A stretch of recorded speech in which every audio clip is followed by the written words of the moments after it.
Hello दोस्तों, मैं नरेंद्र सिंह आपका स्वागत करता हूं। मैं सेबी रजिस्टर्ड एनालिस्ट नहीं हूं। स्टॉक मार्केट में कोई भी सिक्योरिटी खरीदने या बेचने से पहले अपने वित्तीय सलाहकार से विचार विमर्श अवश्य कर लें।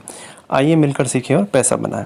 आइए देखें प्रॉफिटेबल आयरन कॉन्डोर बनाने में किन किन बातों का ध्यान रखें और इसे एडजस्ट करने के 10 तरीके देखते हैं। आप बैक टेस्ट करके अपनी साइकोलॉजी के अनुसार कोई एक एडजस्टमेंट ऑप्ट कर सकते हैं। सबसे बेहतर आयरन कॉन्डोर में प्रॉफिट टू लॉस का रेशो 1:1 में होना चाहिए। पीओपी 50% से ज़्यादा हो तो बेहतर है। आपकी सोल्ड लेग्स राउंड ऑफ के पास ना हो तो ज़्यादा बेहतर है। जैसे यहाँ पुट 23,100 पर है और कॉल 24,000 पर।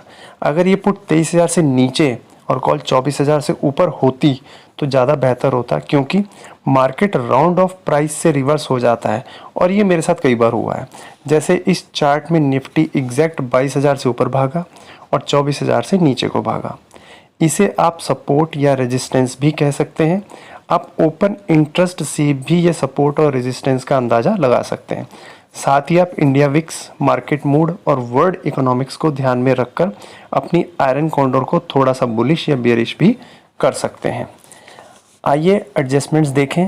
ध्यान रहे ये लाइव टेस्ट नहीं है, हम बस एडजस्टमेंट सीख रहे हैं और एडजस्टमेंट करने से पहले प्रीमियम जरूर चेक कर लें कि कितना मिल रहा है। एडजस्टमेंट नंबर 10, मान लीजिए मार्केट बुलिश हो गया और ऊपर की सोल्ड सीई के पास आ गया, तो सबसे आसान आप इसे आयरन फ्लाई में कन्वर्ट कर दें और अगर यहाँ से और ऊपर जाता है तो आप एक्स्ट्रा पुट सेल करके प्रॉफिट बढ़ा सकते हैं और अगर नीचे जाए तो एक्स्ट्रा कॉल सेल करके ऐसा कर सकते हैं, पर इसमें थोड़ा सा एक्स्ट्रा मार्जिन लगेगा। एडजस्टमेंट नंबर 9, मान लीजिए मार्केट बुलिश हो गया और आपके सीई के ब्रेक इवन पर आने के बाद आपने इसे आयरन फ्लाई बना लिया और मार्केट और ऊपर चला गया, तो आप एक्स्ट्रा पुट सेल करने के बजाय एक नया आयरन कॉन्डोर यहाँ डिप्लॉय कर सकते हैं और इस प्रोसेस को रिपीट कर सकते हैं। एडजस्टमेंट नंबर 8, मान लीजिए फिर मार्केट बुलिश है और ऊपर के ब्रेक इवन के पास है और आप अपनी सोल्ड पुट जो है उसको ऊपर की ओर शिफ्ट कर सकते हैं, पर अगर मार्केट एकदम रिवर्स होकर नीचे आ जाता है तो आपका लॉस एकदम बढ़ जाएगा। तो आपको एक एसएल भी डिसाइड करना होगा या एक रिवर्सल पॉइंट तय करना पड़ेगा, जो कि आयरन कॉन्डोर का मिड पॉइंट भी हो सकता है, जहां आप या तो एसएल बुक करें या पुट को वापस नीचे की ओर शिफ्ट करें। एडजस्टमेंट नंबर 7, मान लीजिए मार्केट फिर ऊपर ही जा रहा है, आपने आयरन कॉन्डोर को आयरन फ्लाई बना लिया और मार्केट फिर और ऊपर जा रहा है, तो आप अपनी सोल्ड कॉल का लॉस बुक करके उसे अपनी बाय कॉल लेग जो कि हेज भी है उसके पास थोड़ा ऊपर शिफ्ट कर सकते हैं।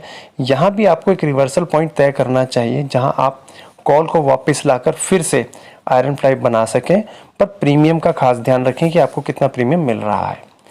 एडजस्टमेंट नंबर 6, इस एडजस्टमेंट में आप मार्केट के साथ साथ मूव करते हैं और अपनी आयरन कॉन्डोर को मेंटेन रखते हैं। मान लीजिए मार्केट 200 पॉइंट ऊपर चला गया, तो आप पूरी आयरन कॉन्डोर को क्लोज करके 200 पॉइंट ऊपर शिफ्ट कर सकते हैं, पर ध्यान रहे यहाँ आपका ब्रोकरेज भी लगेगा और प्रॉफिट टू लॉस रेशियो भी पहले से बेहतर नहीं होगा।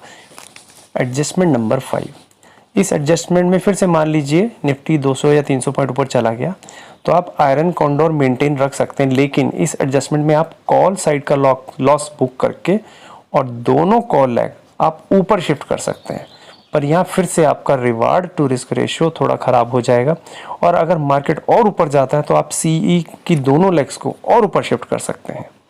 एडजस्टमेंट नंबर 4, मान लीजिए निफ्टी ऊपर के ब्रेक इवन पर चला गया और आपने इसे आयरन फ्लाई में बदल लिया और फिर से मार्केट और ऊपर चला गया और बाय कॉल जो हेज भी है तो उसे आप अंदर की तरफ शिफ्ट कर सकते हैं, और अगर मार्केट रिवर्स होता है तो आप आयरन फ्लाई का जो टॉप है उसे रिवर्सल पॉइंट बना सकते हैं और अपनी कॉल पोजीशन रिवर्स कर सकते हैं, और अगर मार्केट थोड़ा और ऊपर चला जाता है तो आप अपनी हेज पुट जो है उसे थोड़ा सा नीचे शिफ्ट कर सकते हैं, जिससे कि आपका ऊपर की साइड का प्रॉफिट बढ़ जाएगा।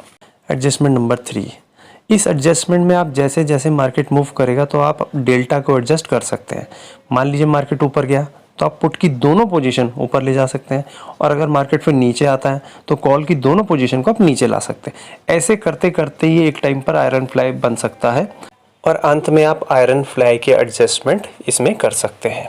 एडजस्टमेंट नंबर 2, इस एडजस्टमेंट में आप आयरन कॉन्डोर को एक स्ट्रैंगल की तरह ट्रीट करते हैं और हेजेस को मूव नहीं करते हैं और एक स्टॉप लॉस के साथ काम करते हैं। मान लीजिए मार्केट ऊपर गया तो सोल्ड पुट में प्रॉफिट बुक करते हैं और उसे थोड़ा ऊपर शिफ्ट कर देते हैं और सोल्ड पोजीशन का डेल्टा मैच करते रहते हैं। अगर मार्केट और ऊपर गया तो आप इस पुट का प्रॉफिट बुक करेंगे, इसे और ऊपर शिफ्ट कर लेंगे।